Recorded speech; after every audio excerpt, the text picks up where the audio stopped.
வணக்கம் friends, welcome to Madras kitchen journey. இன்றைக்கி நம்ம சேனலில் டிராகன் சிக்கன் தான் எப்படி செய்யணும்னு பார்க்க போகிறோம்.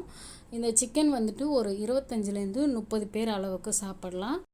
இதை வீட்டில் ப்ரிப்பேர் பண்ணி கொடுத்தோம். சரி, அதை அப்படியே ஒரு வீடியோவாக போடலாமே அப்படி சொல்லிட்டு வீடியோ எடுத்தேன்.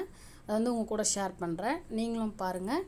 பார்த்துட்டு உங்களுக்கு இந்த ரெசிபி பிடிச்சிருந்தா மறக்காமல் ஒரு லைக் கொடுங்க. மெட்ராஸ் கிச்சன் ஜர்னிக்கு சப்ஸ்கிரைப் பண்ணணும்னா சப்ஸ்கிரைப் பண்ணிக்கோங்க. இப்போ ஃபஸ்ட்டு நான் கோழி 2 முழு கோழி நல்லா போன்லாம் எடுத்துட்டு நீட்டாக கட் பண்ணி அதை வாஷ் பண்ணி வச்சுருக்கேன். அதில் தேவையான அளவுக்கு உப்பு சேர்த்துக்கலாம். உப்பு ஒரு 1.5லேருந்து 2 ஸ்பூன் அளவுக்கு சேர்த்துக்கலாம். அதுக்கப்புறமா தனி மிளகாய்த்தூள் காரத்துக்கு தகுந்த மாதிரி சேர்த்துக்கணும். 3 ஸ்பூன் அளவுக்கு சேர்த்தாச்சு. அதுக்கப்புறமா சோயா சாஸ் 2 ஸ்பூன் அளவுக்கு சேர்த்துருக்கேன். கூடவே டொமேட்டோ சாஸ் சேர்த்துக்கலாம். இதெல்லாம் டேஸ்ட் நல்லா எடுத்து கொடுக்கும். அதுக்காக 2 ஸ்பூன் அளவுக்கு டொமேட்டோ சாஸ். அதுக்கப்புறமா இஞ்சி பூண்டு பேஸ்ட்டு 2 ஸ்பூன் அளவுக்கு சேர்த்துக்கலாம். அதுக்கப்புறமா கூடவே லெமன் ஜூஸ் சேர்த்துக்கலாம். லெமன் ஜூஸ் இல்லைன்னா வினிகர் கூட சேர்த்துக்கலாம்.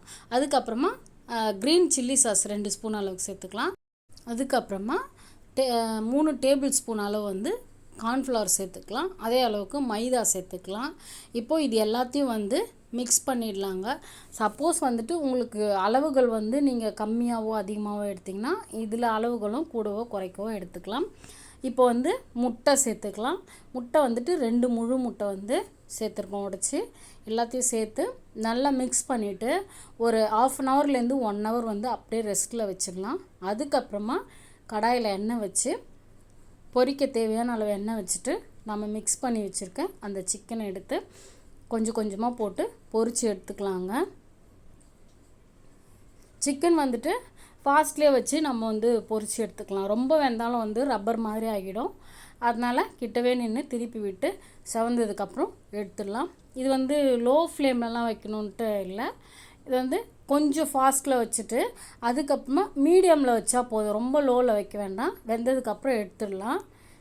இப்போது இது எல்லாத்தையும் எடுத்ததுக்கப்புறமா நம்ம இதுக்கு தேவையான அந்த மேலே சாஸ் கோட்டிங் இருக்கு இல்லையா, அது ரெடி பண்ணிடலாம். இதுக்கு 3 டேபிள் ஸ்பூன் அளவு சோயா சாஸ், அது 3 அதே அளவுக்கு டொமேட்டோ சாஸ், அதுக்கு கொஞ்சம் கம்மியாக 2 டேபிள் ஸ்பூன் அளவுக்கு க்ரீன் சில்லி சாஸ் சேர்த்துட்டு நல்லா மிக்ஸ் பண்ணிடலாம். எல்லாமே டேபிள் ஸ்பூன் அளவு தான் எடுத்துக்கணும். ஏன்னா நம்ம எடுத்துருக்க குவான்டிட்டி அதிகன்றதுனால டேபிள் ஸ்பூன் அளவே எடுத்துக்கலாம். சிக்கன் எல்லாத்தையும் பொரிச்சாச்சு. இந்த அளவு வந்திருக்கு. இப்போது நம்ம மிக்ஸ் பண்ணி வச்சுருக்கேன் அந்த சாஸ் கூட கார்ன்ஃப்ளவர் மாவு சேர்த்துக்கலாம்.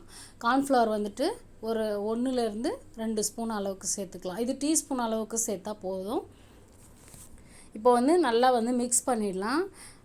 அதுக்கப்புறமா கொஞ்சமாக எண்ணெய் வச்சு பாத்திரத்தில் நம்ம எதில் செய்ய போகிறோமோ அந்த பாத்திரத்தில் எண்ணெய் வச்சு பூண்டு நல்லா குட்டி குட்டியாக சாப் பண்ணி வச்சுருக்கோம். அந்த பூண்டை சேர்த்துக்கலாம்.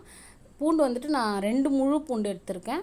அதுக்கப்புறமா கூடவே வெங்காயம் ஒரு 3 வெங்காயம் போல் பொடி பொடியாக நறுக்கி வச்சுருக்கேன். அதையும் சேர்த்துடலாம். தேவையான அளவு உப்பு சேர்த்துடலாம். சேர்த்துட்டு நல்லா மிக்ஸ் பண்ணிவிட்டு க்ரீன் சில்லி கட் பண்ணி வச்சுருக்கேன். அதையும் சேர்த்துடலாம். கூடவே நம்ம அந்த சாஸ்லாம் மிக்ஸ் பண்ணி வச்சுருக்கோம் இல்லையா, அதையும் சேர்த்துடலாம். சேர்த்துட்டு நல்லா கொஞ்சம் பச்சை ஸ்மெல் போகிற வரைக்கும் நல்லா கலரிடலாம் சிம்மில் வச்சு. அதுக்கப்புறமா நம்ம ரெடி பண்ணி வச்சுருக்க அந்த சிக்கனை இதில் போட்டுட்டு சில்லி ஃப்ளெக்ஸ் இருக்கு இல்லையா, அதாவது காஞ்ச மிளகாய், அதை மிக்சியில் 1 பாதியமாக பொடி பண்ணி வச்சுருக்கோம். பல்ஸ் மோடில் வச்சு அந்த சில்லி ஃப்ளெக்ஸையும் சேர்த்துடலாம். காஞ்ச மிளகாய் பொடி சேர்த்துட்டு நல்லா மிக்ஸ் பண்ணிடலாங்க. எல்லாத்துலேயும் நல்லா சேர்ந்து கலந்து வரணும். அடுப்பை சிம்மிலே வச்சுட்டு மிக்ஸ் பண்ணிவிட்டு அதுக்கப்புறமா மேலே எள்ளு இருக்கு இல்லையா, வெள்ளை எள்ளு, அதை சேர்த்துடலாம். அதாவது எள்ளு ஆப்ஷனல் தான். தேவைன்னா சேர்த்துக்கலாம், இல்லைன்னா விட்டுடலாம். எள்ளு போட்டால் இன்னும் கொஞ்சம் டேஸ்ட் அதிகம் தரும். அதனால தான் எள்ளு சேர்த்துருக்கேன். இப்போ எள்ளு தூவிட்டு நல்லா மிக்ஸ் பண்ணி விட்டுடலாம். அடுப்பை ஆஃப் பண்ணிடலாம். இப்போ சூப்பரான டிராகன் சிக்கன் ரெடி ஆகிடுச்சு. அவ்வளோதான். இதை பாத்திரத்தில் போட்டு நம்ம கொடுத்து அனுப்ப போகிறோம். உங்களுக்கு இந்த ரெசிபி பிடிச்சிருந்தால் மறக்காமல் ஒரு லைக் கொடுங்க. மெட்ராஸ் கிச்சன் ஜர்னிக்கு சப்ஸ்கிரைப் பண்ணால் சப்ஸ்கிரைப் பண்ணி வச்சுக்கோங்க. நன்றி, வணக்கம்.